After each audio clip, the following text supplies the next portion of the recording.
Dahil sa nangyari ng gabing yon, naging panatag ulit ang pakiramdam ni Amor. Kinausap siya ni Lucas ng masinsinan at sinabihan na huwag masyadong isipin ng mga bagay-bagay na hindi naman nakakatulong sa kanya. Hindi nakalilimutan ni Lucas na may postpartum ang asawa, depression, anxiety, stress, and trauma dahil sa mga nakaraan nito at nagkaroon pa to ng cesarean section dahil sa anak nilang si Amber. Matapos bigyan ng medication ng asawa ng gabing yon, ay kumalma at mahimbing na ulit na nakatulog. Naging tagabantay ulit si Lucas sa asawa at anak nito. Kinaumagahan, alas 6 nang lumapit si Lucas kina Linda at Leia. Mga ate, magandang umaga po, pwede ko ba kayo makausap? Sir Lucas, magandang umaga po. Ano po yon, sir? Since huling araw na ng taon, huwag muna kayo magtrabaho sa loob ng bahay. I mean, gusto ko sana na, Leia, pwede ikaw muna mag-alaga kay Amber ngayon. Tsaka Linda, pwede mo samahan si Amor o ayain mo siyang mag-mall muna ngayong araw? Mag-grocery kayo, ganun. May pinagdadaanan kasi si Amor kaya kailangan niyang maglibang. Don't worry, kasama niyo naman ako eh. Ayos lang ba? Ibig mo bang sabihin, Sir Lucas, lalabas tayo ngayon? Yes, please. Sumang-ayon naman ang dalawa. Pinakausapan din Leia at Linda si Lucas na i-date ng asawa dahil napuna din pala ng dalawa na parang stress si Amor. Maraming salamat. After ang grocery ninyo, ako nang bahala sa reservation ng lunch natin. Maraming salamat talaga. Malakas ka sa amin, sir eh, kaya carry on. Samantala, may nakalimutan pa ba tayo, Ate Linda? Sa palagay mo ba, tama na to? Baka kulangin. Ma'am Amor, napakarami na po nito. Napangiti si Linda. Nakatatlong pushcart na nga po tayo, oh. Napatanga si Amor. Hindi niya napagtanto na napuno niya ng 3 pushcart na mga lulutuin kahit naman hindi kailangan. Ay, hindi ko napansin. Nasa na pala sina Ate Leia at Lucas? Ganun na po. Tsaka sobra-sobra din yung mga prutas na nabili, Ma'am Amor. Kailangan natin umuwi. Alauna na ng hapon. Papunta na po sila rito para tulungan tayo sa ating pinamili. Ganun ba? Sige, sige. Tatawagan ko na lamang si Lucas. Oo nga pala, napadami na. Pasensya ka na, Ate Linda, ha? Tara na sa counter. Ha? Ano yon?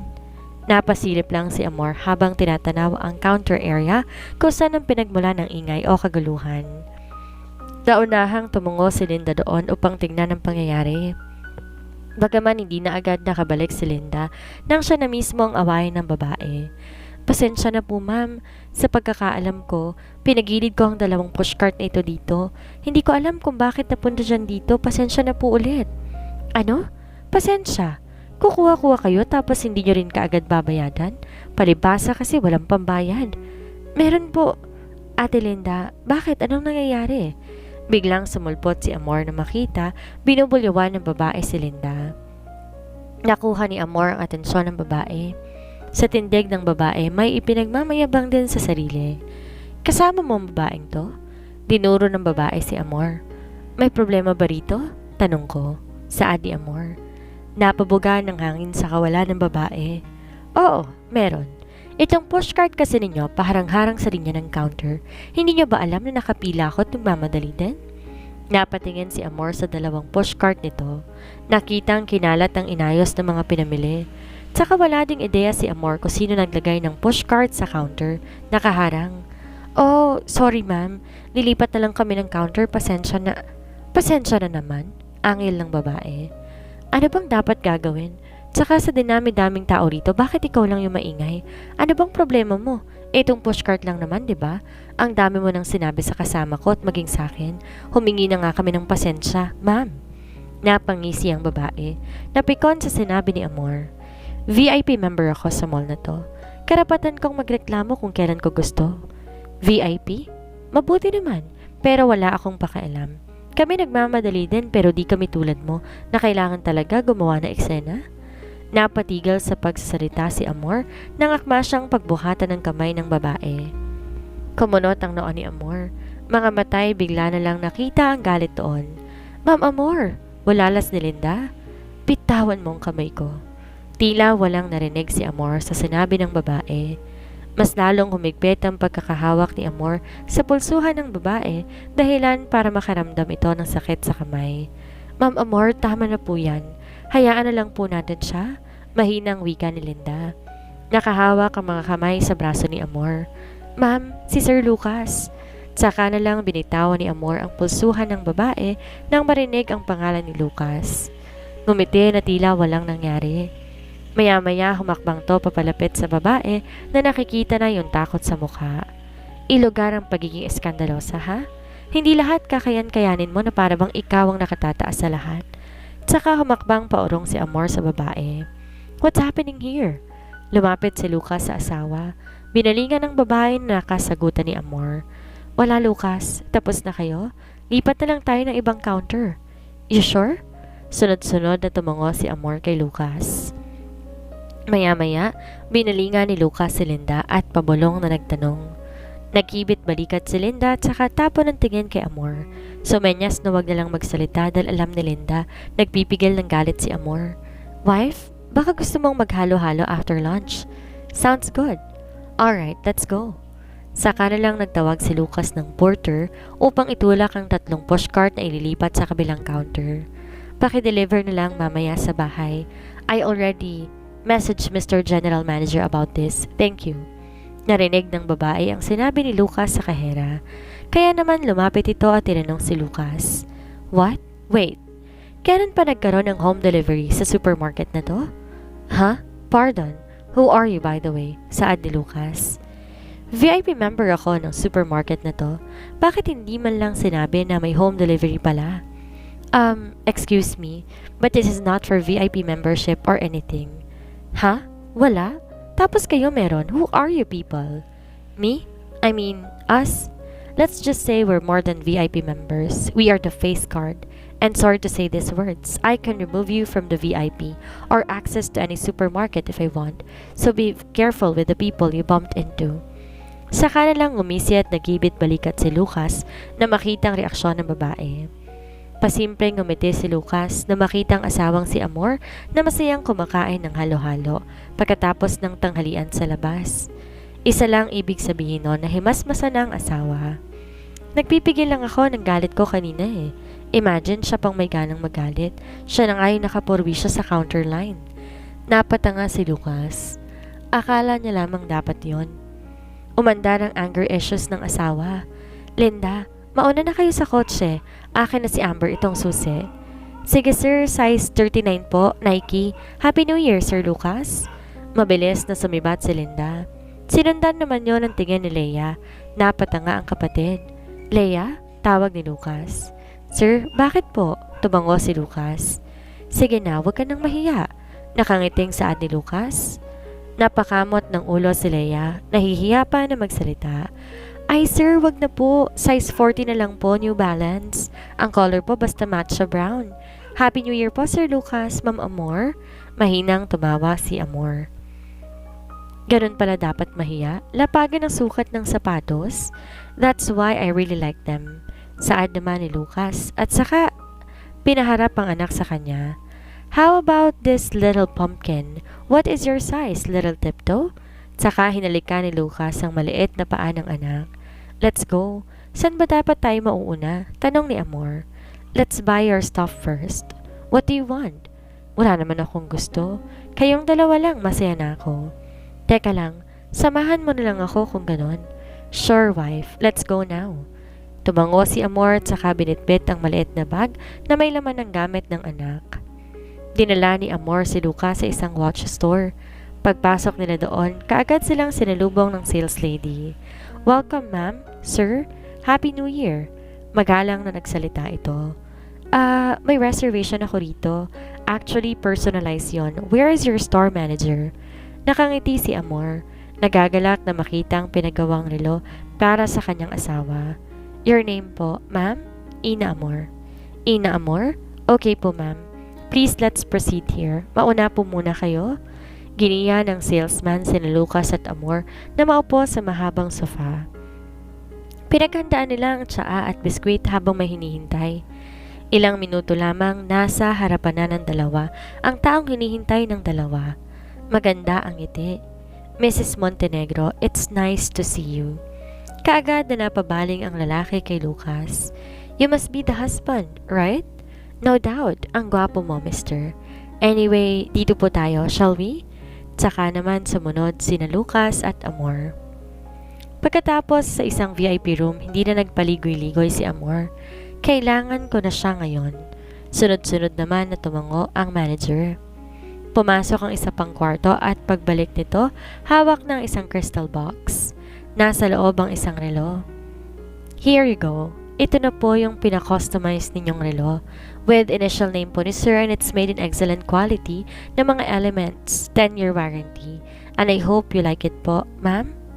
Kinuha yon ni Amor matapos iabot ng lalaki sa kanya. Ang ganda ng ngiti ng babae.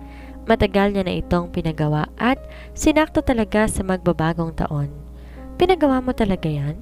Nakangiting tumango si Amor nang kunin niya yon sa loob ng crystal box na relo. Tinanggal muna ni Amor sa relo na suot ni Lucas bago ipinasukat ang bagong relo na hawak nito. Bagay na bagay sa pulso ni Sir. Worth it naman ang 25 million. Congratulations! Kumunot ang noo ni Lucas. 25 million. Are you kidding me? Umiling si Amor.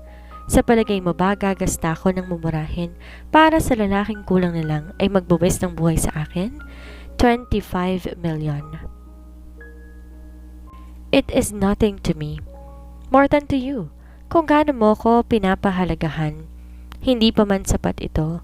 At least sa ganitong paraan ay makakagawi na ako. Ayan, bagay na bagay para sa isang magaling na abogado na katulad mo. I love you, Daddy Lucas. Matapos ay isinuot ni Amor ang relo sa asawa. Isang matamis na halik ang kaagad ginawad nito.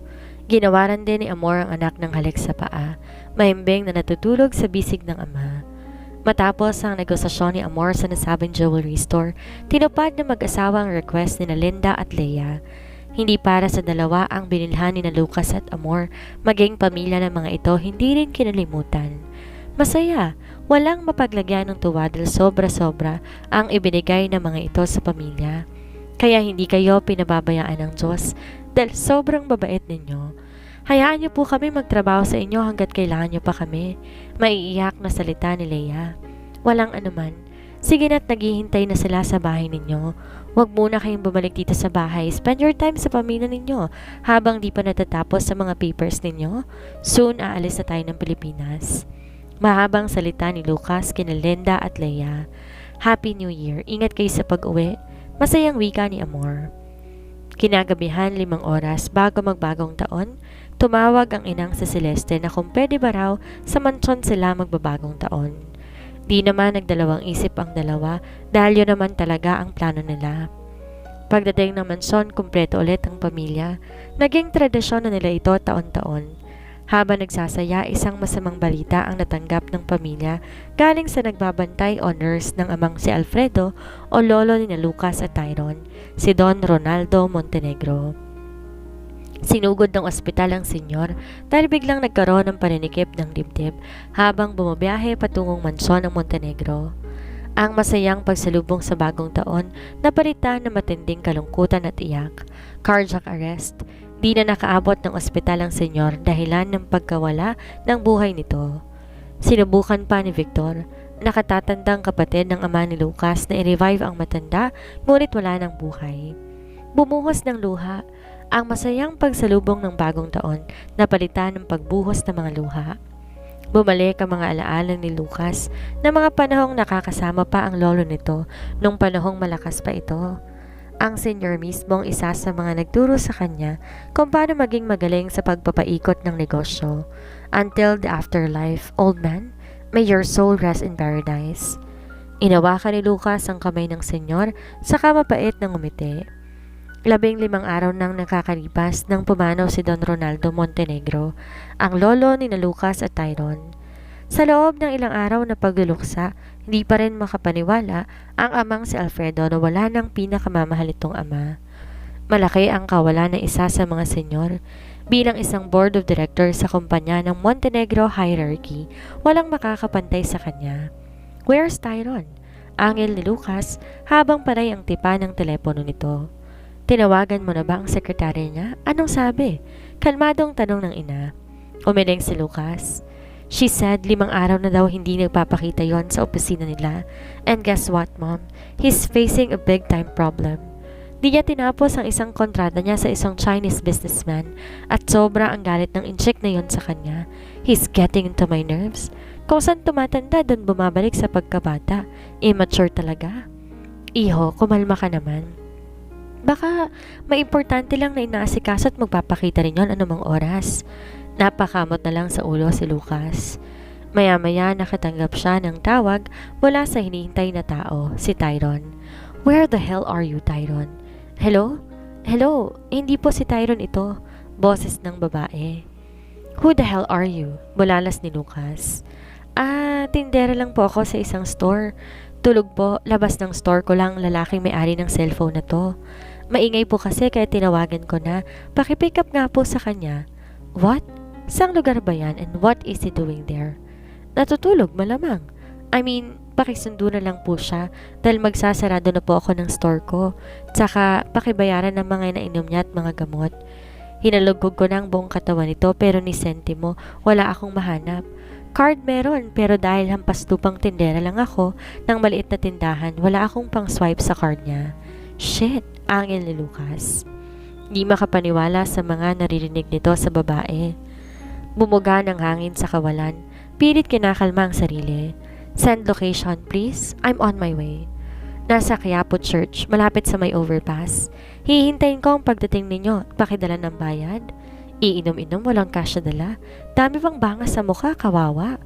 Napapikit na lang ng mata si Lucas. Fine. Sa may Plaza Miranda, sa entrance na lang po kayo maghintay, sir. Tawag ka na lang ulit. Okay, bye. Ha? What? Wait. Tyron! Nang putulin ng babae ang linya, sakalang humarap sa ina na nagpipigil ng init ng ulo dahil sa nakababatang kapatid. Nasaan daw siya? Ano nangyari? Yang anak mo na yan, hindi ko alam kung kapatid ko ba talaga. Ang sakit sa ulo, hindi tumatanda. He's professional but he's acting like a homeless, beggar, and idiot. I have to go, Mom. Susunduin ko yung pinakamamahal mong anak. Mag-iingat ka, Lok. Make sure na makakauwi kayo na maaga dito. Whatever, Mom. Makakatikim talaga yung anak mo. Anak din kita, Lok. Panganay, I love you, son. Napailing si Lucas. Mabilis lumabas ng mansyon, tsaka dumulog ng garahe. 11:00 ng gabi, naghahanap pa ng kapatid na sutil. Pagdating sa lugar na sinabi, kaagad tinawagan ni Lucas ang telepono ng kapatid. Hey, I'm here. Where the hell are you, Tyron? Over here, tingin diretso. Kumaway si Tyron upang madali siyang makita ni Lucas. Napabuntong hininga si Lucas at pinutol ang linya. Mabilis siyang naglakad papalapit kay Tyron. Sinipat ang kapatid. You're fine. I am. Who said I'm not? Sino yung babaeng nakausap ko kanina? Saka ano na naman ba ang nangyari dyan sa mukha mo? Daig mo pang nakipagbasag ulo sa kanto ah. You look like unprofessional, Tyron. Look at yourself. Dami naghahanap sa'yo, nandito ka lang sa labas pag-alagala. It's a long story. Pwede mo ba ako ihatid sa penthouse ko? Ayokong umuwi sa mansyon na gantong itsura ko. Malalagot ako kina mom and dad. Talagang malalagot ka. Tsaka saan ba galing yung mga pasamo na yan, ha? Underground fighting. What?